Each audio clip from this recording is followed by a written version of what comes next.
The critical patriot देखने वाले सब दोस्तों को खुशामदीद, स्वागत। आज मेरे साथ इस्लामाबाद से शरीक गुफ्तगू हैं वसीम अल्ताफ साहब और गोवा से मौजूद हैं अभिषेक मिश्रा जी। आज मैं बात करना चाह रहा हूं जी कि अभी रिसेंटली ब्रिटेन के प्राइम मिनिस्टर आए थे इंडिया चंद दिन पहले, और अभी जो है मुत्तकी साहब फॉरेन मिनिस्टर हैं अफगानिस्तान के, वो इंडिया में मौजूद हैं और एक हफ्ते का विजिट है उनका। तो सुना है कि दारुल उलूम देवबंद भी जाएंगे वो। अभिषेक जी, अगर आपसे मैं शुरू करूं, ब्रिटिश प्राइम मिनिस्टर का जो डेलीगेशन था उसमें कहा जाता है कि बड़ा ही हाई पावर डेलीगेशन था और उसमें 125 लोग, इंपॉर्टेंट लोग शामिल थे, जिनमें बहुत से सीईओज थे, यूनिवर्सिटीज के लोग थे। 9 कैंपसेस जो हैं, मुख्तलिफ यूनिवर्सिटियां इंडिया में कायम करेंगी। तो क्या सिग्निफिकेंस है इस विजिट की? देखिए, मेरे ख्याल से तो ये एक वाटरशेड मूवमेंट है। उसका सबसे बड़ा एग्जांपल है कि इंडिया ने फुल कैपेसिटी की जो इंटरनेशनल रिलेशंस होता है वो अफगानिस्तान के साथ उन्होंने रिस्टोर कर दिया है। So in a way they have recognised Taliban government. Earlier they use, पहले वो अफगानिस्तान के स्टेट को रिकॉग्नाइज तो करते थे पर गवर्नमेंट को रिकॉग्नाइज नहीं करते थे। But they have come to terms, perhaps government of India has come to terms कि Taliban are here to stay और आपको इन्हीं के साथ फिर ट्रांजैक्शंस करने हैं। तो उसको देखते हुए ये जो स्टेप है वो उठाया गया। आपको यदि याद होगा तो कुछ दिन पहले रशिया ने भी यही काम किया था और पुतिन साहब ने भी डिक्लेयर किया था कि वो तालिबान की गवर्नमेंट को रिकॉग्नाइज कर रहे हैं। तो आई गेस कि कोई डील पीछे से हुई होगी, तो उसको देखते हुए ये बहुत बड़ा स्टेप है। और देखिए, इंडिया की तो अफगानिस्तान में बहुत इन्वेस्टमेंट है। सिर्फ इकोनॉमिक इन्वेस्टमेंट नहीं है, कल्चरल इन्वेस्टमेंट है, सोशल इन्वेस्टमेंट है, प्रोफेशनल इन्वेस्टमेंट है। And unlike any other welfare group, क्योंकि इंडिया अफगानिस्तान में सिवाय वेलफेयर के कोई और काम करता नहीं है।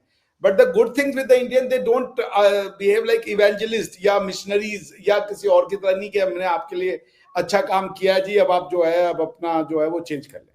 तो ये एक इंडिया की सबसे खास बात है, which have earn goodwill to Indians. और मेरे ख्याल से यूनिवर्सिटी जो इस्टेब्लिश होगी वो उनको अफगानिस्तान के बच्चों को पढ़ने में, पढ़ाने में, उनको स्किल्स देने में, जो कि आज की सेंचुरी में आवश्यकताएं हैं। और इंडियन प्रोफेसर्स, इंडियन यूनिवर्सिटीज की बहुत डिमांड ऑलरेडी हो चुकी है। मैंने अपनी सारी पढ़ाई पोस्ट ग्रेजुएशन से पीएचडी तक विदेश से ही करी है। और आप विश्वास माने सर, किसी भी यूनिवर्सिटी में जाइए, आपको वहां पे 1/4 स्टूडेंट इंडियन ही दिखते हैं, खासकर मास्टर्स और रिसर्च प्रोग्राम्स में, which have established the credibility of Indians.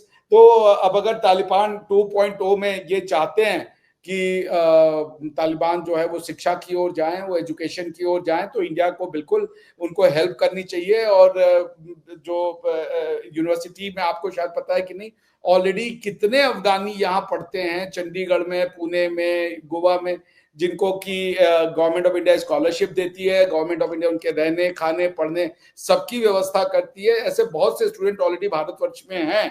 तो अब अगर आप बता रहे हैं कि यूनिवर्सिटीज अगर हमारी अफगानिस्तान में खुलने जा रही है, तो इट्स अ वेलकमिंग न्यूज। और फिर यूनिवर्सिटीज तो हमेशा एक अच्छा साधन है प्रोग्रेसिवनेस के लिए, खुले दिमाग के लिए, सोच विचार के लिए। मैं जानना चाह रहा था, जो ब्रिटानिया जो खोलने जा रहा है 9 कैंपसेस इंडिया में ब्रिटिश यूनिवर्सिटीज के, देखिए वो तो मैं उसका बहुत बड़ा फैन नहीं हूँ। वो दिस विल बी, बिकॉज मैं खुद जब मैं कजाकिस्तान में था तो मैं डेमोनफोर्ट यूनिवर्सिटी में पढ़ाता था। और वो भी वही मॉडल था, ब्रिटेन की गवर्नमेंट ने वहाँ यूनिवर्सिटियां खोली हुई थी और वो वहाँ के लोगों को पढ़ाते थे। देखिए, अगर आपको लोग बाहर पढ़ने क्यों जाते हैं? डिग्री के लिए नहीं जाते Indian. Most of the Indian go abroad कि वो वहाँ सेटल हो जाए, ठीक है ना, या वो कुछ नहीं तो 2-3 साल का विदेश देख करके आए। अब अगर आपको यहाँ पे डिग्री मिलेगी, I know the cost of दो यूनिवर्सिटी डिग्री इतनी ज्यादा होगी। मतलब कजाकिस्तान में $12,000 पर ईयर पे डिग्री थी, जो लोकल यूनिवर्सिटी थी वो $1,000-1,200 लेती थी। तो आपके पास क्रेम दे ला क्रेम बच्चे आते थे, और उसके बाद फिर आपकी प्रोफेसरशिप कहां से आएगी, उसकी क्वालिटी मेंटेनेंस कौन करेगा? वो क्या यूजीसी के अंडर में ब्रिटिश यूनिवर्सिटीज रहेंगी? जैसे हम जब कजाकिस्तान में होते थे तो हमारी कॉपियां जब हम चेक कर लेते थे तो वो यूके जाती थी, वहां पे वो फिर क्रॉस चेक होती थी। Could you believe that? तो वो ब्रिटिशर्स मुझे ये model I don't know, government ने डिसाइड किया, everyone is welcoming, but I don't think कि फॉरेन यूनिवर्सिटीज खोलने का कोई सेंस बनता है। यूनिवर्सिटी में थोड़े कुछ होता है, लोग यही, मैं ही जाके किसी फॉरेन यूनिवर्सिटी में पढ़ा रहूंगा तो वो यूनिवर्सिटी कौन सी स्पेशल हो जाएगी। सो मैं कोई बड़ा इसको वो नहीं देखता, बल्कि इंडिया को चाहिए अब वो यूके में, यूएस में अपनी यूनिवर्सिटियों का कैंपस खोलें, जैसे दुबई में आईआईटी खोला है। Time has come, India should take its universities abroad. पहले भी आप देख लें, आप जहां रहते हैं, वसीम सर जहां रहते हैं, तक्षशिला वहीं पे बगल में है। तक्षशिला में दुनिया के दूर दूर से स्टूडेंट आकर के वहां पढ़ा करते थे। सो मैं इसका कोई बहुत ज्यादा बड़ा फैन नहीं हूं, बट यस, अगर वो खोल रहे तो वेलकम है। अब वो रिसर्च फंडिंग और ये सब अगर लाते हैं पॉन्ड में तो भी वेलकमिंग है, मगर अगर वो एक बिजनेस अपॉर्चुनिटी खोज रहे हैं कि universities will become another companies की, यहाँ पे हाई फीस लेकर के बच्चों को और फिर आप अगर बाहर उसको ट्रांसमिट कर रहे हो, तो आई डोंट थिंक कि उस मॉडल की जरूरत है। ऑक्सफोर्ड का कैंपस इंडिया में क्या फायदा अगर आप यूएस यूके के ऑक्सफोर्ड कैंपस में गए ही नहीं। तो मैं नहीं फैन हूं, बट ठीक है, लेकिन जैसे सब चीजें अलाउड हैं तो ये भी। और आई होप कि Indian universities will go and open themselves in UK. अगर ये नहीं हो रहा है तो फिर मैं ऐसी यूनिवर्सिटीज का कोई बहुत ज्यादा फैन नहीं हूं, क्योंकि बहुत सारे क्वेश्चन होंगे, रेगुलेशन ऑफ कौन अपॉइंट करेगा, कैसे अपॉइंट करेगा, क्या टर्म्स एंड कंडीशन होंगे अपॉइंटमेंट के, क्या एलिजिबिलिटी होगी, कोर्स कौन डिटरमाइन करेगा, कोर्स कंटेंट कौन डिटरमाइन करेगा। तो this will be hell lot of problematic thing, but welcome. जी। अच्छा, वसीम साहब, ऑलरेडी जो है कुछ इंडियन यूनिवर्सिटीज के कैंपसेस बाहर हैं। मसलन मुझे याद पड़ता है एमिटी यूनिवर्सिटी है एक प्राइवेट सेक्टर में, वो मैं कहीं पढ़ रहा था इफ आई रिमेंबर करेक्टली कि सिंगापुर में भी उनका कैंपस है, यूएई में है, फिर अमेरिका में और इंग्लैंड में भी है। तो अनलाइक पाकिस्तानी यूनिवर्सिटी, पाकिस्तानी किसी यूनिवर्सिटी का सिवाय दुबई के मेरे ख्याल एक आध कैंपस है जैबेस्ट का दुबई में, और तो कोई मुझे याद नहीं पड़ता कि कहीं हो। और दूसरा ये देखिए कि इंडिया में कितने इंपॉर्टेंट पॉलिटिकल विजिटर्स आते हैं, हमारे यहाँ क्यों नहीं आते। और आज जो है इस्लामाबाद में तकरीबन लॉक सिचुएशन हुई हुई है कि जी रास्ते बंद कर दिए हैं, वो तहरीके लब्बैक पाकिस्तान वाले तशरीफ ला रहे हैं। तो ये क्या है, how do you see this situation, और जो कंट्रास्ट है इसको कैसे देखते हैं आप? देखिए जी, बहुत ही अनफॉर्चुनेट है ये। आप देखिए ना कि इंडिया में पंडित नेहरू जो थे, उन्होंने आईआईटीज स्टैब्लिश की, जिससे कि पता और शुरू में, और ये जाहिर करता है आपकी प्रायोरिटीज को। और उसके बाद फिर बहुत सी जगहों पे जो स्कूल थे वो खोले गए, और उस वक्त के जो डिसिप्लिन्स थे, जो मॉडर्न डिसिप्लिन्स थे, वो इंट्रोड्यूस कराए गए। दूर दराज जगहों पे इंजीनियरिंग यूनिवर्सिटीज स्टैब्लिश की गई। तो उसी का नतीजा है कि आज इंडिया में आपको बहुत हाई परसेंटेज नज़र आती है लिटरेसी की, एजुकेटेड लोगों की, उन लोगों की जो कि इंडियन ओरिजिन से हैं और पूरी दुनिया में उनका एक मकाम है, उनकी एक हैसियत है। इंडियन डॉक्टर्स हैं, इंडियन इंजीनियर्स हैं, इंडियन आईटी एक्सपर्ट्स हैं, पूरी दुनिया में आपको वो मिलेंगे। हमारे यहाँ अनफॉर्चुनेटली एजुकेशन पे कोई बहुत ज़्यादा तवज्जो नहीं दी गई, और बाद में जो आपको एक बूम नज़र आता है ना, वो भी उसके पीछे कमर्शियल इंटरेस्ट थे। यानी जो प्राइवेट सेक्टर में आज आपको बेशुमार यूनिवर्सिटीज नज़र आती हैं, मेडिकल कॉलेजेस नज़र आते हैं, वो उनके पीछे कमर्शियल इंटरेस्ट हैं कि पैसा बनाया जाए। अदरवाइज आप ये देखिए कि हमारी जो रैंकिंग है दुनिया की, जो बेस्ट यूनिवर्सिटीज़ हैं, पहली 100 यूनिवर्सिटीज़, उनमें से तो एक भी नहीं है हमारी पाकिस्तान की यूनिवर्सिटी। बल्कि 300 350 तक नहीं है सर, 350 में भी नहीं है हमारी कोई टॉप की यूनिवर्सिटी भी हमारी नहीं है शुरू की 350 यूनिवर्सिटीज में। तो ये बहुत ही एक हमारी बदकिस्मती है कि हमने बजाय हम तालीम को प्रमोट करते, हमने रिलीजियस फनेटिक्स को प्रमोट किया। और वो रिलीजियस फनेटिक्स जो हैं वो दहशत गर्दी भी करते रहे, वो लोगों को जहालत की तालीम भी देते रहे, और आज वही आप देखें कि इस वक्त हमारे सर पे सवार हो चुके हैं। इस वक्त पूरा इस्लामाबाद बंद है। लाहौर में इस वक्त शदीद तरीन हंगामे हो रहे हैं। सड़कों के ऊपर तहरीक लब्बैक वाले निकले हुए हैं और पुलिस पे पथराव कर रहे हैं और जलाओ घिराव कर रहे हैं। तो जो इंडियन लीडर्स की प्रायोरिटीज थी वो आज इस मकाम पे हमें नजर आती हैं कि यूके अपने कैंपसेस इंडिया में खोल रहा है, 9 यूनिवर्सिटीज के कैंपसेस वहां पे खोले जाएंगे, और आज हमें हमारे मुल्क की सड़कों पे, बाजारों में मौलवी नजर आ रहे हैं जो कि जलाओ कर रहे हैं, घिराव कर रहे हैं, पथराव कर रहे हैं। तो जो हमने बोया हम वो काट रहे हैं, जो उन्होंने चीजें प्रायोरिटाइज की वो उसका फल उनको मिल रहा है। तो मैं इसको इस अंदाज में देखता हूँ। जी शकील। अच्छा अभिषेक जी, ये जो विजिट था ब्रिटिश प्राइम मिनिस्टर का, इसमें उन्होंने ये कहा कि वो समझते हैं कि India is a global leader और इसको राइटफुल प्लेस मिलनी चाहिए यूएन में। तो क्या आप देखते हैं कि 2-4 साल में, 5 साल में क्या इंडिया को सिक्योरिटी काउंसिल की सीट मिल जाएगी, परमानेंट सीट जो है? देखिए सर, 1945 की रियलिटीज और 2025 की रियलिटीज तो सेम नहीं है। उस समय दुनिया में मुश्किल से 51 कंट्री हुआ करते थे और most of the countries were colonies. आज जो है 195 से ज्यादा, 195 से ज्यादा मेंबर हैं यूनाइटेड नेशन के, विच इज सिग्निफाइज कितने स्टेट्स बन चुके हैं। और जो पावर शिफ्ट है वो भी हो चुका है। आपने देखा कि अगर यूएस ने 1945 में जर्मनी को और एक्सिस पावर को हराया था, तो उसके बाद से आप अगर अमेरिका का पावर डिक्लाइन हुआ, वियतनाम में they had to bite the dust, Afghanistan में they had to bit the dust. Same thing with the, जितने भी उन्होंने इस तरीके के फोर्स वाले एडवेंचर किए उसमें सब में उनको कोई बहुत ज्यादा सफलता तो मिली नहीं, बल्कि हर जगह उनको वो एक तरीके से हार का ही वो देखना पड़ा। या आप वो कह लें कि अब फोर्स की वो जगह भी नहीं बची है समाज में।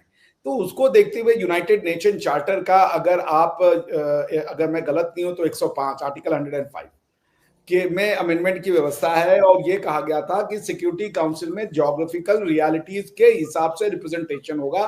सिक्योरिटी काउंसिल जो आर्टिकल 24 से लेकर के आर्टिकल 51 यूएन चार्टर का पूरा जो मैकेनिज्म है maintenance of international peace and security, उसको देखता है। मगर आप उसमें 27 में आपने वीटो दिया हुआ है। कोई भी मैटर जो है जो कि सब्सटेंटिव मैटर है वो बिना कंसेंसस ऑफ द 5 स्टेट्स है उनके पास नहीं हो सकता। अगर वो पांचों एक साथ नहीं होते, कई बार वो एब्सटेन कर देते हैं तो बड़ा मैटर हो गया, तो whether abstention amounts to this and that. तो बिल्कुल इंडिया एक आप देख लें, एशिया में पॉपुलेशन वर्ल्ड की 8 बिलियन अगर है तो 50% वर्ल्ड पॉपुलेशन यहां रहती है और 50 से ज्यादा ही शायद यहां रहती है। तो इंडिया को जगह ना मिलना, इंडिया दुनिया की 3rd रिचेस्ट इकोनॉमी है, इंडिया की 5th लार्जेस्ट आर्मी हमारे पास है, दुनिया का हमने जो ट्रायड कैपेसिटी है, यानी we can execute nuclear weapon और carry out nuclear attack via air, sea and land, हर तरीके से।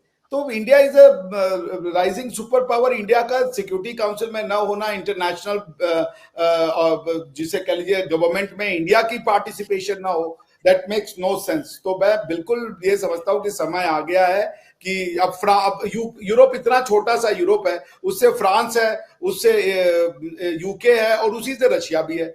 आप रशिया को यूरोप का से तो अलग नहीं कर सकते ना। एटलीस्ट रशियन जो पॉपुलेशन वाइज है, भले कुछ रशियंस अपने आप को बोले कि हम एशियन है, लेकिन टेक्निकली तो वो वाइट है, वो यूरोपियन है। तो यूरोप से 3 रिप्रेजेंटेशन है, और अमेरिका भी यूरोपियन ही है। अमेरिका कौन सा वो लोकल नेटिव इंडियंस है, वो भी तो वाइट यूरोपियंस हैं। तो पॉइंट ये कि ये बेसिकली यूरोपियन डोमिनेटेड इंस्टीट्यूशन बन के रह गया है, जहां पे यूरोपियन इंटरेस्ट को जो है वो एक तरीके से प्रमोट किया जाता था, या American interest European interest conflate हो चुके थे। तो yes, India should and must, not only India, I guess Japan, India, Brazil और अफ्रीका से साउथ अफ्रीका। ये जोग्राफिकल रिप्रेजेंटेशन होना चाहिए, enlargement of the security council होना चाहिए, और इसी के लिए यूएन चार्टर में ये अमेंडमेंट की व्यवस्था दी गई है। India should be a member of the security council with veto powers. अच्छा वसीम साहब, आपको इल्म होगा कि अफगानिस्तान ने पहलगाम टेरर अटैक की मजम्मत की थी, और उसके बाद फिर डॉक्टर जयशंकर ने, जो इंडिया के एक्सटर्नल अफेयर्स के मिनिस्टर हैं, उन्होंने मुत्तकी साहब को फोन भी किया था। तो इससे क्या आपको लगता है कि जियोपॉलिटिकल रियलिटी जो है हमारे खित्ते की कुछ तब्दील होगी और पाकिस्तान के लिए कुछ मुश्किल हो सकती है? आज जैसे खबर आई थी कि पीएफ के फाइटर जेट्स ने काबुल में बॉम्बिंग की है, और वो जो कहा जाता है टारगेट था वो तहरीके तालिबान पाकिस्तान का कोई लीडर था। तो इसकी क्या सिग्निफिकेंस है? अफगानिस्तान के साथ हमारे जो हैं ताल्लुकात मजीद खराब होंगे?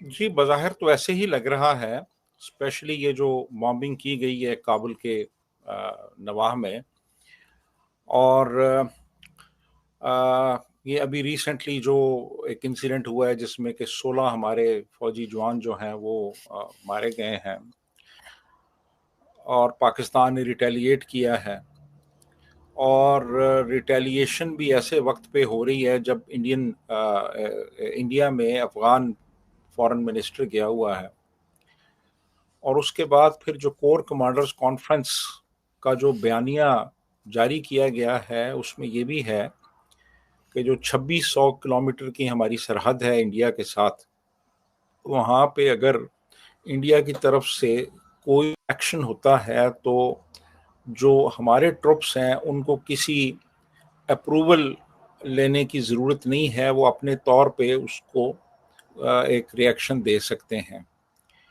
और वो इवन एडवांस भी कर सकते हैं इंडियन टेरिटरी में without getting approval from the high ups. अब ये एक बहुत बड़ी एक पैराडाइम शिफ्ट है हमारी जो डिफेंस डॉक्ट्रिन है उसमें। तो मुझे सूरत हाल खासी इस वक्त पेचीदा और ख़ासी नाजुक नज़र आ रही है, अफ़गानिस्तान के हवाले से भी और इंडिया के हवाले से भी। दोनों फ्रंट्स के ऊपर सूरत हाल हमारे लिए फेवरेबल नहीं है, और मेरा ख़्याल है कि इस वक्त हमारी जो मुक़तदरा है, पावर्स दैट बी, उन्होंने एक बड़ा टफ स्टांस लिया है towards Afghanistan and towards India. तो आने वाले दिनों में जो हालात हैं वो ख़राब हो सकते हैं, इसका इम्कान नज़र आ रहा है। रीजनल लेवल पे मैं फोरसी कर रहा हूँ कि जो सिक्योरिटी थ्रेट है वो बढ़ जाएगी, और मुल्क के अंदर तो आपको पता ही है कि ऑलरेडी इस वक्त सिचुएशन खासी ख़राब है। जैसे अभी हमने बात की कि इस वक्त भी पंजाब में एक वसी पैमाने पे एक एजिटेशन जारी है। तो अफ़गानियों के साथ सिचुएशन ज़्यादा ख़राब होने का इम्कान है, ख़ास तौर पे जो ये एयर अटैक किया गया है इसके बाद। जी शकील। अच्छा, 2021 में जब तालिबान आए थे पावर में, तो हम तो बहुत कॉन्फिडेंट थे कि ये हमारे ही बच्चे हैं और कोई मसला नहीं होगा। हमारे आईएसआई चीफ गए थे, वो वहां सरीना में चाय पी रहे थे और पूरी दुनिया को यकीन दिला रहे थे कि एवरीथिंग विल बी ओके। तो वही जो है वो हमारे गले पड़ गए हैं, और उनके लिए हमने पूरी दुनिया से लड़ाई मोल ली थी। अमरीकी जब कहते थे कि भाई ये डबल गेम ना करो, पैसे हमसे ले रहे हो और प्रोटेक्ट आप तालिबान को कर रहे हो, तो वो फिर तालिबान जो है, why did they turn against us? देखिए, बहुत से फैक्टर्स थे इसमें। एक तो जनरली जो अफ़गान थे या अभी भी अफ़गान जो हैं, वो पाकिस्तान के हवाले से कुछ उनके अच्छे व्यूज़ नहीं हैं, उनकी परसेप्शन कोई पॉजिटिव नहीं है, और उसकी वजह ये है क्योंकि पाकिस्तान की सरजमीन इस्तेमाल हुई अफ़गानिस्तान को डिस्टेबलाइज करने के लिए, और यहाँ से हमने तालिबान तैयार किए जो कि अफ़गानिस्तान के अंदर जाके दहशतगर्दी करते थे। तो एक तो वो जो हमारा एक हिस्टोरिकल बैकलॉग है वो कोई इतना अच्छा नहीं है कि हमें अफगानिस्तान में पसंदीदगी की नज़र से देखा जाए। एक तो ये है। दूसरा ये कि हमने कभी भी लॉन्ग टर्म फॉरेन पॉलिसी नहीं बनाई। हम समझ लें कि अगर आवरली बेसिस पे नहीं तो कम से कम डेली बेसिस पे हम बनाते रहे कि आज ये कर लेते हैं तो कल ये कर लेंगे और परसों ये कर लेंगे। तो इनिशियली हमारा ख्याल यही था कि जो नई गवर्नमेंट आई है अफगानिस्तान में, आपको याद होगा फैज़ हमीद 2021 में वहाँ पे गया भी था और जी। वहाँ पे उसने चाय पी थी और एक पाकिस्तान का जो एम्बेसडर था वो पीछे खड़ा हुआ वो दांत निकाल रहा था और बड़ा वो खुशी का इजहार कर रहे थे जी कि यहाँ पे जी अब हमारी एक फ्रेंडली गवर्नमेंट आ गई है और यहाँ पे अब हमारा इन्फ्लुएंस बहुत बढ़ जाएगा। लेकिन तालिबान जो हैं वो उन्होंने एक तो कोई इतना ज़्यादा गर्मजोशी का मुजाहरा नहीं किया, उनकी काफ़ी रिजर्वेशंस थी। और दूसरा फिर जो टीटीपी है, टीटीपी ने उनको यहाँ पे सेंचुरीज प्रोवाइड की थी तो इनको फिर सेंचुरीज प्रोवाइड करनी पड़ी टीटीपी को अफगानिस्तान में। अब पाकिस्तान इस चीज़ को अच्छी नज़र से नहीं देखता कि जाहिर है कि वो यहाँ पे भी वो एक शरिया लॉ लाना चाहते हैं और यहाँ पे भी वो उसी तरह की हुकूमत कायम करना चाहते हैं। तो एक ये भी बहुत बड़ा एक जो जिसको कहते हैं कि एक रीजन बना पाकिस्तान और अफगानिस्तान के दरमियान झगड़े का और एक बोन ऑफ कंटेंशन थी कि यार आपने क्यों इन लोगों को वहाँ पे रखा हुआ है जो कि हमारे मुल्क में आके हमले करते हैं। तो एक ये फैक्टर। फिर उसके अलावा जो तालिबान हैं वो गालिबन हमसे ज़्यादा फोरसाइट रखते हैं। उन्होंने इंडिया की इम्पोर्टेंस को रियलाइज़ किया और इंडिया के साथ उन्होंने करीब होने की कोशिश की और ये जो अभी प्रेजेंट विजिट है उनके फॉरेन मिनिस्टर का, ये भी उसी सिलसिले की एक कड़ी है। और वो अभी इंडिया गए हैं और इंडिया जो है, इंडिया ने अभी फुल रिकग्निशन तो नहीं दी मौजूदा हुकूमत को, लेकिन उस तरफ वो चल पड़े हैं और हो सकता है कुछ दिनों बाद वो एक फुली रिकग्नाइज कर लें अफगान गवर्नमेंट को। तो मेरा ख्याल है कि हम अभी तक भी तय नहीं कर पाए कि हमने तालिबान के साथ किस तरह के रवाबित रखने हैं और किस तरह की हमारा एक ताल्लुक होना चाहिए। यही हाल इंडिया के हवाले से है, यही ईरान के, यही चीन के और यही अमेरिका के। जी शकील। अभिषेक जी, थोड़ा सा हम मौजू को बदलते हैं। इंडिया में बड़े अच्छे तालीमी इदारे हैं, खासतौर पे IITs जो हैं, इंडियन इंस्टीट्यूट्स ऑफ टेक्नोलॉजी का बड़ा तस्करा होता है। और कि बिल गेट्स से एक दफा पूछा गया कि अगर एक ही यूनिवर्सिटी से आपको रिक्रूटमेंट की इजाजत हो तो आप किस यूनिवर्सिटी को सेलेक्ट करेंगे, तो उन्होंने IITs कहा। इसके अलावा जो है परवेज हुद भाई से एक दफा बात हो रही थी तो वो कह रहे थे कि IIT से भी बेहतर इदारे इंडिया में मौजूद हैं, जैसे Tata institute of fundamental research. वहां पे उन्होंने कुछ अरसा काम भी किया। फिर इंडियन इंस्टीट्यूट ऑफ साइंस है बेंगलोर में, और इंडियन इंस्टीट्यूट ऑफ मैनेजमेंट जो अहमदाबाद में है, बहुत अच्छी रेपुटेशन है इनकी। तो लीगल एजुकेशन के लिए आपकी यूनिवर्सिटी है, और भी यूनिवर्सिटियों का मुझे बताइएगा। और फिर स्कूल जो हैं, कुछ स्कूल्स ऐसे हैं जो बहुत अच्छे हैं, जो बड़े कंपेटिटिव हैं, वहां पे क्या है, फीस स्ट्रक्चर क्या होगा ऐसे स्कूलों का? हमारे यहाँ भी एक लाहौर में इदारा है, एचिसन कॉलेज। तो how would you compare the two? Wasim sir की बात से मैं पूर्णतः सहमत हूँ, बहुत अच्छी बात की उन्होंने। बस एक चीज से मेरा उनसे थोड़ा सा डिसएग्रीमेंट है, हम्बल डिसएग्रीमेंट जी। ये जो हमारे यहाँ ये एक नैरेटिव है कि नेहरू जी ने जो IITs या इनकी स्थापना की, वो सच बात है। मगर देखिए, अगर इंजीनियरिंग कॉलेज बनाने से लोग इंजीनियर बन जाते हैं वर्ल्ड क्लास, सो दुनिया के हर देशों में शकील सर इंजीनियरिंग कॉलेज है, इवन पाकिस्तान में भी है। मैं ये बताऊं कि जहां आप, बिकॉज ये 1000 साल से जो हमारे ऊपर अटैक हुए, वो अटैक कहाँ हुए? वो हमारे गुरुकुलों पे हुए, वो हमारी यूनिवर्सिटियों को तोड़े और जलाए गए।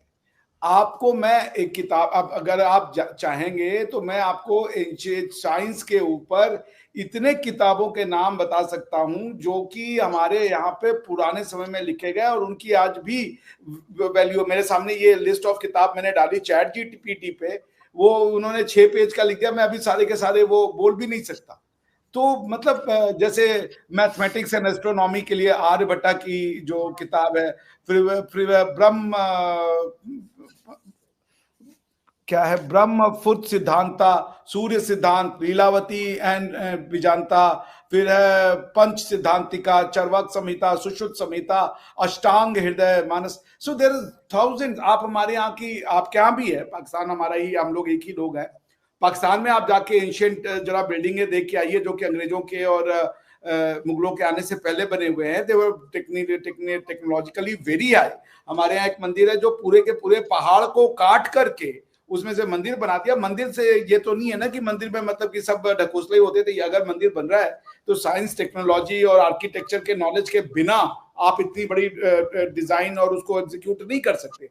बेमिया में हजारों फुट पहाड़ पर और भगवान बुद्ध की जो है वो मूर्ति को उकेर देना, कैसे स्कैफोल्डिंग लगाए होंगे, उतना ऊंचा वो पहुंचे कैसे होंगे, और उसके बाद वो 1000 साल तक वो रहा, कोरोजन का शिकार नहीं हुआ। This shows the high level of knowledge. मैं ये नहीं कह रहा हूं कि जो आप उस समय था यही आज भी है और हमको सब पता नहीं, but we were a quite advance society और हमारी नॉलेज के लिए हम दुनिया भर में फेमस थे। इसलिए we are grateful to this, जो हमारी हजारों साल की एक हिस्ट्री है जिसके हम सब एक मुश्तरका, वसीम साहब हो गए, आप हो गए, हम लोग उसके एक वारिस हैं। मुझे एक बार वसीम सर ही बता रहे थे कि तक्षशिला यूनिवर्सिटी वसीम साहब के घर के एकदम बगल में ही है, and these were the universities where they were writing high standard of.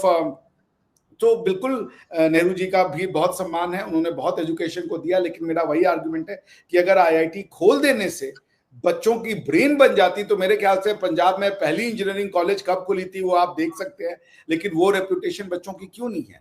तो साइंस एंड टेक्नोलॉजी इंस्टीट्यूट्स नहीं पढ़ाते, एटीट्यूड होता है, सोचने समझने का तरीका होता है, ज्ञान के प्रति ऑब्जेक्टिव नजरिया होता है। ज्ञान जो है वो इतनी आसानी से नहीं आता। अगर आप खुले दिमाग के नहीं हैं, आपके दिमाग के जो अप्रोच है वो रिस्ट्रिक्टेड नहीं आएगा। तो मैं फिर से यही कहूंगा कि पाकिस्तान की दिक्कत यह है कि उसने अपने एजुकेशन को जो है वो मर्ज कर दिया उस चीज से जिससे मर्ज होने की आवश्यकता नहीं थी। अगर वो उसको मर्ज नहीं करते तो Pakistan has inherited universities like Takshashila, Nalanda, और इसके वो भी इनहेरिटर थे, पर उन्होंने उसको रिजेक्ट कर दिया। इसलिए यूनिवर्सिटी बनाने के बाद भी उस, आई एम श्योर कि सारे पाकिस्तानी बुरे इंजीनियर होंगे, मैं ये नहीं मानता, कई बहुत अच्छे स्कॉलर भी होंगे। वसीम सर एक स्कॉलर एट पार है, उनकी बातें सुन के किसी को ये नहीं लगेगा कि ये पाकिस्तान से पढ़े हुए हैं, इनको सुन के लगेगा कि भाई किसी भी हाई स्टैंडर्ड यूनिवर्सिटी से पढ़े हुए हैं, आपको सुन के ऐसे लगेगा। तो मैं यही कहूंगा कि अगर आप कंपैरिजन की बात करेंगे तो मेरे ख्याल से मैंने कुछ पाकिस्तान के बुक्स को देखा।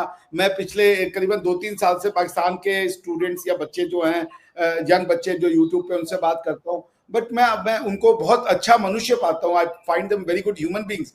बट मैं एक बात कहूंगा, मैंने ये नोटिस किया कि उनका जो आईक्यू स्टैंडर्ड है या जो नॉलेज का परसेप्शन का जो स्टैंडर्ड है वो शायद जानबूझ के बहुत नीचे रखा हुआ है।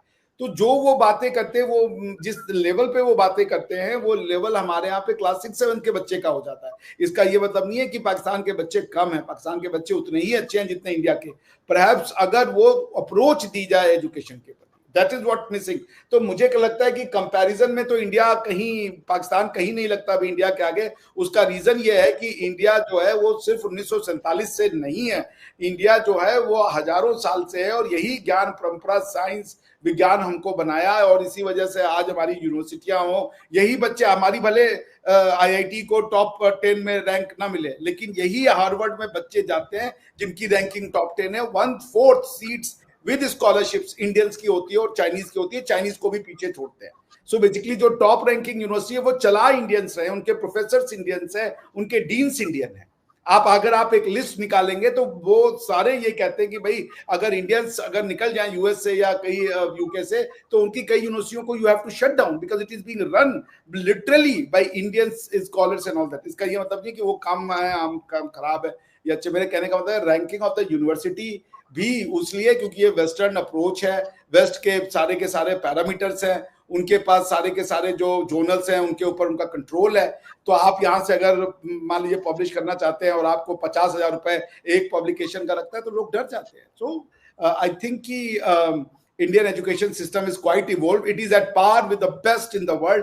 अगर भारत में कोई टॉप 10 यूनिवर्सिटी नहीं है, इसका ये मतलब नहीं है कि ये यूनिवर्सिटियां टॉप 10 के लायक नहीं है या उनके फैकल्टी उसके लायक नहीं है। They are as good as top 1, top 2। मैंने नेशनल यूनिवर्सिटी ऑफ सिंगापुर में पढ़ाई की, उसकी रैंकिंग टॉप 10 थी।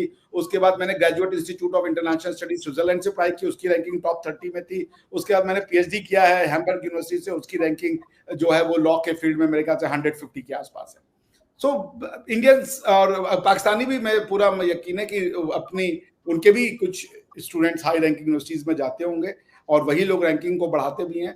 But Pakistan has a long long long way to go, because Pakistan thinks in a Pakistan पहले उत्तर सोच लेता है, बाद में वो उसके हिसाब से प्रश्न को करता है। दिक्कत यह है कि they do not want to challenge their knowledge. वो उस पर एडमेंट है, चाहे वो मैंने देखा लिबरल सेक्शन हो और चाहे मैंने देखा रिजिड सेक्शन को। दोनों की दिक्कत यह है कि वो एक सेट ऑफ नॉलेज है जिसको वो उसी तरीके से देखना चाहते हैं जो उनको कंफर्टेबल लगता है। वो एग्जिस्टिंग नॉलेज को चैलेंज नहीं करना चाहते, which I think is a real handicap. But Pakistan को एजुकेशन के फील्ड में बहुत लंबा जाना होगा, बहुत लंबा। अच्छा वसीम साहब, ब्रिटिश प्राइम मिनिस्टर आपको पता है मुंबई में ताज होटल में ठहरे थे, और ताज जो है ये टाटा ग्रुप ओन करता है, और ये वही होटल है जहां पे अजमल कसाब और उसके साथियों ने हमला किया था। पिछले दिनों मैंने चैट जीपीटी से पूछा कि मुख्तलिफ मुल्कों की रैंकिंग क्या है साइंस और टेक्नोलॉजी में, तो उसमें उन्होंने कहा जी कि अमेरिका को वो 100 नंबर में से 95 नंबर देंगे, south Korea would get 92, India would get 70 and Pakistan got 35 marks. इस रैंकिंग को कैसे देखते हैं आप?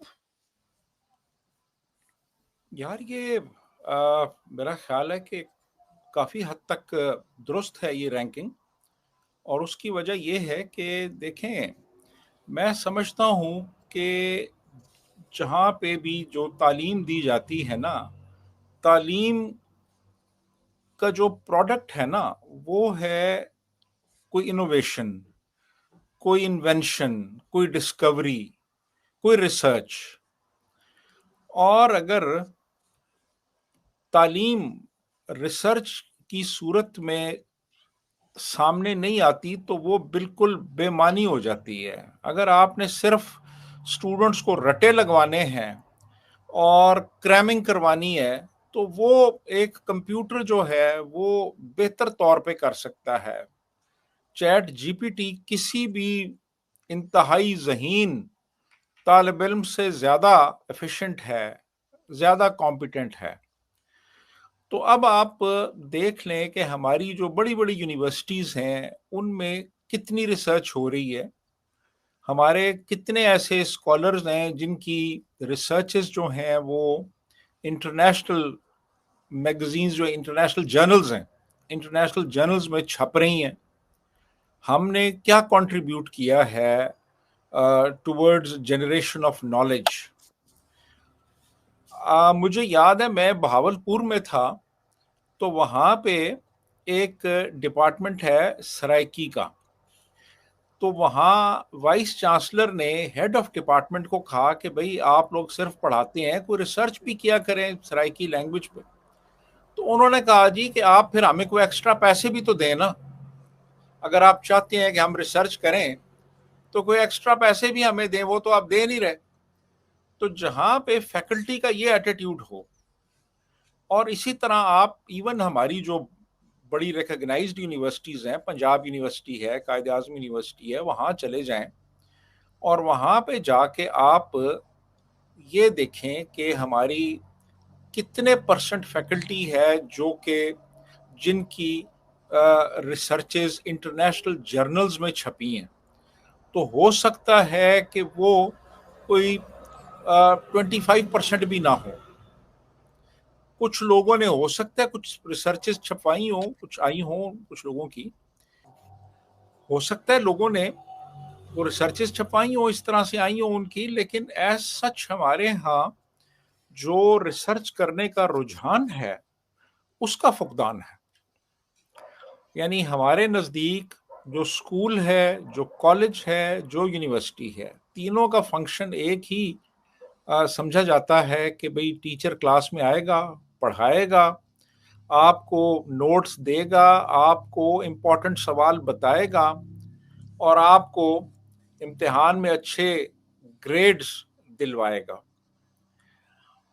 जहाँ तक क्रिटिकल थिंकिंग का ताल्लुक है, जहाँ तक एक साइंटिफिक अप्रोच का ताल्लुक है, जहाँ तक रिसर्च आउटपुट का ताल्लुक है, तो वो तो बहुत ही इनसिग्निफिकेंट है हमारी यूनिवर्सिटीज़ में ख़ास तौर पे, और बाकी कॉलेजेस स्कूल्स को तो आप रहने देना। तो बात एटीट्यूड की है, बात एक रिसर्च ओरिएंटेड एक टेम्परामेंट की है, जो कि हमारे यहाँ नहीं है। बुनियादी चीज़ क्रिटिकल थिंकिंग की डेवलपमेंट है, जो हमारी यूनिवर्सिटीज़ और हमारे तालीमी इदारे मुहैया नहीं करते। यहाँ पे तो तालिब इल्मों को ये कहा जाता है कि आप किताबें पढ़ें और किताबों में से चीज़ें याद करके आएँ और इम्तिहान में लिख दें, ताकि आपको अच्छे से अच्छे नंबर मिलें इम्तिहान में। तो जहाँ पे सिर्फ आपने अच्छे नंबर लेने हैं, वहाँ पे फिर क्रिटिकल थिंकिंग कैसे डेवलप होगी, और वहाँ पे रिसर्च कैसे होगी, और वहाँ पे फिर आप कैसे इंटरनेशनल लेवल पे दूसरी यूनिवर्सिटीज़ का मुकाबला कर सकेंगे। अच्छा वसीम साहब, इस पे मुझे एक जोक याद आता है।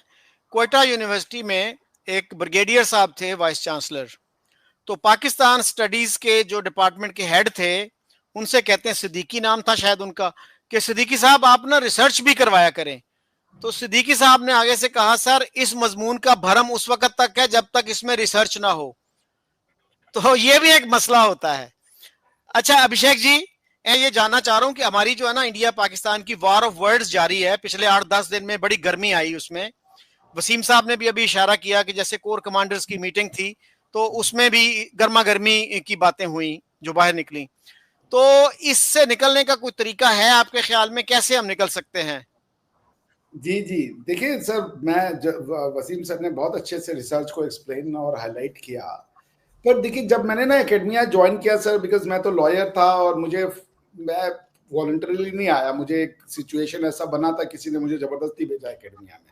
तो चले, जब मैं आ गया ना, तो मैं एक बार पूछने गया उनसे, मैंने कहा सर एकेडमिया क्या होता है, मुझे बता तो दो, मैंने तो अभी तक प्रोफेसर देखे हैं, मैं कैसे बन जाऊं प्रोफेसर, मुझे तो कॉन्फिडेंस ही नहीं है कि मैं पढ़ा सकता हूं।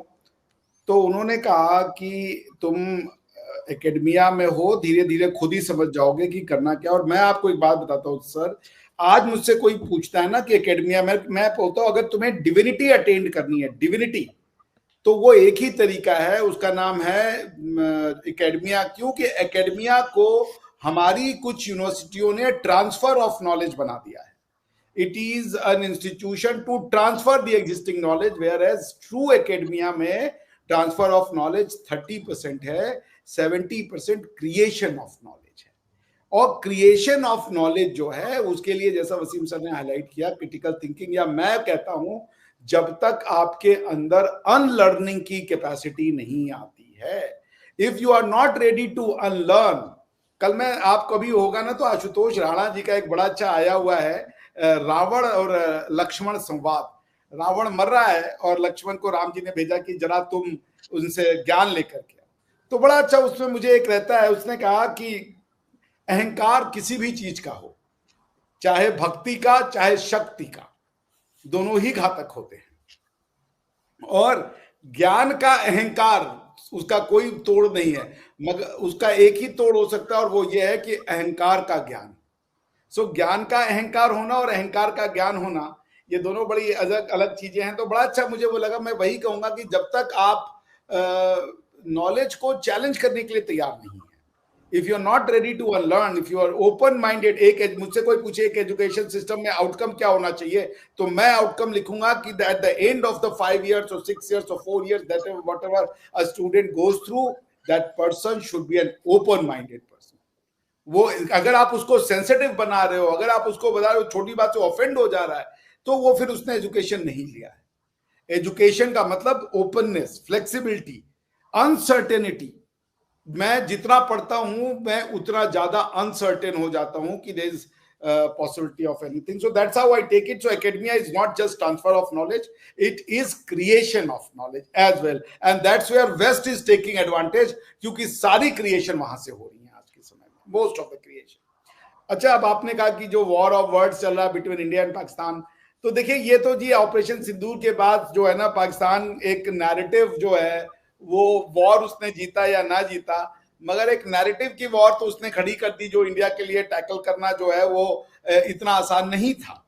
तो उसको देखते हुए फिर उस नैरेटिव को थोड़ा सा ब्लंट आउट करने के लिए हमारे यहाँ से स्टेटमेंट दिए जाते हैं, मगर वो स्टेटमेंट एक साइकोलॉजिकल इम्पैक्ट डालने के लिए तो हो सकते हैं, but India as such doesn't believe in hot pursuit, war या वायलेंस. ये हमको इंडिया बनाता ही नहीं है. Anyone who is not the believer of, जैसे हमारे अजीत डोभाल साहब कहते हैं कि defensive offence, so we are the believer of defensive offence. हम अपने डिफेंस में ऑफेंस करते हैं, हम अपने दूसरों पे ऑफेंस करने के लिए हम ऑफेंस नहीं करते. तो हम इसीलिए पिछले 1000 साल से अपने घर में लड़ रहे हैं, हम बाहर जाके लड़ ही नहीं रहे. जबकि मनुष्य तो वही है ना, कौन सा ऐसा मनुष्यों में डिफरेंस हो जाता है, वही पाकिस्तानी है. आपने उनके सोचने का तरीका बदल दिया, आज पाकिस्तानी दुनिया भर में लड़ाकों के रूप में जाने जा रहे हैं, यहाँ फट रहे वहां फट रहे. तो और यहाँ के लोग हैं, उनको उसमें कोई रुचि नहीं है. तो एक ही परिवार के लोगों को आप अगर दो तरीके से आप ग्रूम करें तो आपके सामने रिजल्ट आ जाता है कि एक पंजाब है, वहां से टेररिज्म नहीं हो रहा है, लेकिन दूसरा पंजाब है, वो टेरर का वो हॉटबेड बन रखा है. सो दैट शोज कि आप जैसा समाज बनाना चाहते हैं उसको कैसे आप एग्जीक्यूट करते हैं. तो मेरे ख्याल से ये जो वॉर ऑफ वर्ड है, इसको रोकने का एक तरीका है, पाकिस्तान को चाहिए कि वो यूनिवर्सिटियों पे ध्यान दें. इंडियन और पाकिस्तानी यूनिवर्सिटीज के बीच में एक्सचेंज हो, बच्चे आए पढ़ें, सेमेस्टर एक्सचेंज करें, वो यहाँ पर आकर के 3 महीना 4 महीना आके पढ़े. अगर उस तरीके का माइंडसेट हो जो कि इंडियन गवर्नमेंट को नहीं लगे कि ये आए हैं यहाँ पे भाई वो तबलीगी शुरू कर दे, दिक्कत हो जाए फिर कि और भी एक बवाल हो गया. तो अगर उस तरीके के ओपन माइंडसेट के बच्चे आ रहे हैं, वो हमारे एजुकेशन सिस्टम देखना चाहते हैं, वो देखे आए, 1 महीना ही रह के जाए, 1 हफ्ता ही रह के जाए, हमारे यहाँ के बच्चे वहां से देख के आए. तो एजुकेशन एक्सचेंज होना अच्छी चीज है. अगर मान लीजिए जब तक फिजिकल नहीं है, आप वर्चुअल एक्सचेंज करवा लें, उसमें क्या दिक्कत है. बच्चा पाकिस्तान से बैठ करके 1 हफ्ते की क्लास अटेंड करके देखे, उधर का बच्चा जो यहाँ का बच्चा जो है वहां के 1 हफ्ते की क्लास अटेंड करके देखे. वो पब्लिक में हो, क्या दिक्कत है. जैसे मेरे लेक्चर से कोई आए बैठे, उसको पब्लिक में डालना चाहता है, more than happy to make the public. So this could be exchange, जिससे कि ये जो फियरी स्टफ है ना कि इंडिया और पाकिस्तान का मतलब है जस्ट न्यूक्लियर वेपन, ये जो यूनिडायमेंशनल रिलेशनशिप का एनालिसिस हो रहा है, इसको इससे ऊपर आने की आवश्यकता है. अच्छा वसीम साहब, ये जो तजवीज दी है अभिषेक जी ने कि स्टूडेंट्स का एक्सचेंज हो, मुझे तो लगता है कि हमारी एस्टेब्लिशमेंट जो है इसके बिल्कुल हक में नहीं है. वो एनिमी इमेज जो है ना उसको बरकरार रखना चाहते हैं. मेरे अपने प्रोफेसर थे परवेज इकबाल चीमा, उनको एक इंडियन थिंक टैंक ने बुलाया 1 साल के लिए. उन्होंने अपने दोस्तों से मशवरा किया तो उन्होंने मना कर दिया कि मत जाएं, आपके ऊपर ठप्पा लग जाएगा प्रो इंडिया का. तो उन्होंने माजरत कर ली, नहीं मैं बहुत बिजी हूं. उस थिंक टैंक ने फिर 6 महीने की भी ऑफर की, उससे भी उन्होंने माजरत कर ली. 3 महीने की भी उन्होंने ऑफर की, उससे भी उन्होंने माजरत कर ली. तो ये एक हमारे यहाँ एक डीप सीटेड इनसिक्योरिटी है. तो आप कैसे देखते हैं इस चीज को? और देखिए पिछले दिनों हमारे यहाँ म्यूचुअली अश्योर्ड डिस्ट्रक्शन की भी बातें हुई, जिसको मैड कहा जाता है, न्यूक्लियर एक्सचेंज के बाद जो सूरत हाल होती है. तो खुदा ना खास्ता अगर इन दोनों मुल्कों में न्यूक्लियर एक्सचेंज होती है तो उसमें जो लोग बच जाएंगे, आपके ख्याल में वो क्या लिखेंगे, क्या बोलेंगे कि हमने कश्मीर के लिए ये किया था, क्यों हुआ ये सूरत हाल? क्या उनमें इतना शऊर आ जाएगा कि वो अपनी गलतियों को एनालिसिस जो है ऑनेस्टली कर सकें? तो क्या है कि कश्मीर के लिए हम ये सब कुछ कर रहे हैं या कोई और वजह है deeper than the Kashmir issue? देखिए, इसको बहुत से डिफरेंट एंगल से लिया जा सकता है और उस पर अलहदा से एक सेशन किया जा सकता है कि असल वजह क्या है. क्या इसकी वजह कश्मीर है या इसकी वजह हमारी आइडियोलॉजी है जिसमें म्यूचुअल को एग्जिस्टेंस की कोई प्रोविजन ही नहीं है. तो वो ये एक अलहदा इशू है. लेकिन मेरा ख्याल ये है, जो आपने बात की है कि इंडिया और पाकिस्तान दोनों मुल्कों को, मेरा ख्याल है ये चाहिए कि अगर आप चाहते हैं कि खित्ते में अमन हो तो फिर ये जो दीवारें आपने कायम की हुई हैं ना, इनको आप गिराएं. यानी कम से कम पीपल टू पीपल कांटेक्ट तो होने देना। यानी स्टूडेंट एक्सचेंज प्रोग्राम जो है वो भी इसी का हिस्सा है, एक पीपल टू पीपल कांटेक्ट का। तो वो देखा जाए तो उसमें पाकिस्तान की तरफ से भी ये चीज़ है और इंडिया की तरफ से भी है। दोनों मुल्कों की जो एस्टैब्लिशमेंट्स हैं वो नहीं चाहती कि लोग आपस में आएं और मिलें और उनके दरमियान एक ताल्लुक रहे। हमारे यहाँ ज़्यादा है, इंडिया में कम है, लेकिन है। तो अब कम से कम जो पीस एक्टिविस्ट्स हैं पाकिस्तान में, जो कि बड़ी एक ऑब्जेक्टिव अप्रोच रखते हैं, उन लोगों को तो मेरा ख्याल है कि अकोमोडेट किया जाना चाहिए था इंडियन एस्टैब्लिशमेंट की तरफ से, लेकिन ऐसा नहीं हुआ। उनको भी नहीं किया जाता। मैं खुद भी उसका शिकार रहा और पूरा 1 साल तक वो मेरा जो मेरे वीज़े की जो एप्लीकेशन थी वो अंडर प्रोसेस ही आती रही अनटिल के वो बैन कर दिया गया वीज़ा दोनों तरफ से। तो मेरा ख्याल है कि जो लोग इस तरह की अप्रोच रखते हैं उनको तो वेलकम किया जाना चाहिए। बाकी हमारे यहाँ बिल्कुल यही चीज़ है, हमारी इस्टेब्लिशमेंट भी नहीं चाहती कि आपस में राब्ता हो। अभी आप नेट पे चले जाएं, आप हिंदुस्तान टाइम्स देखना चाहें तो आपको नहीं वो मिलेगा। वो सारी इंडियन वेबसाइट्स को बैन किया हुआ है। गालिबन इंडिया में भी ऐसे ही है। और इसी तरह टीवी चैनल्स जो हैं वो इंडिया में बैन है। क्यों अभिषेक भाई, ऐसा ही है? हाँ जी। तो मेरा मतलब है कि किसी ना किसी लेवल के ऊपर जो है वो इन्होंने बैन किया हुआ है ये। और लोगों के दरमियान भी ये नहीं चाहते कि लोग वहाँ के यहाँ आएँ और यहाँ के वहाँ जाएं। तो मेरा ख्याल है ये बहुत एक शॉर्ट साइटेड अप्रोच है कि जिसमें लोगों को एक दूसरे से अलहदा कर दिया जाए और जंगी जुनून को हवा दी जाए और एक जिंगोइस्टिक अप्रोच रखी जाए। ये चीज़ें जो हैं ये डिस्ट्रक्शन की तरफ लेके जाती हैं और आज के दौर में डिस्ट्रक्शन म्यूचुअल होती है, जैसे अभी आप मैड की बात कर रहे थे। तो बेहतरी का और भलाई का और खुशहाली का और तरक्की का रास्ता यही है कि अवाम के दरमियान दूरियां ख़त्म की जाएं, जो गलतफहमियां हैं ख़त्म की जाएं, कॉन्फिडेंस बिल्डिंग मेजर्स लिए जाएं और जो बहुत से शोबे हैं उनमें तावन को फ़रोग़ दिया जाए ताकि अवाम की बेहतरी हो, अवाम की फलाह हो, बजाय इसके कि तबाही। इस वक्त टेंशन्स बहुत हाई हैं दोनों मुल्कों में। फिर भी मैं एक तजवीज़ देना चाहता हूं कि इंडियन और पाकिस्तानी जर्नलिस्टों को ऐसी एक कमेटी बनानी चाहिए, 10-10 लोग हों दोनों तरफ से, और वो फैक्चुअल एक्यूरेसी को कम से कम देखें कि एक जो स्टेटमेंट दी गई है वो कितनी फैक्चुअली एक्यूरेट है, कितनी फैक्चुअली इनएक्यूरेट है। और चाहे वो गवर्नमेंट का उससे कोई ताल्लुक ना हो, लेकिन वो एक अच्छा किरदार अदा कर सकती है। So thank you very much Waseem Sahab, thank you Abhishek ji. Okay ji, thank you very much.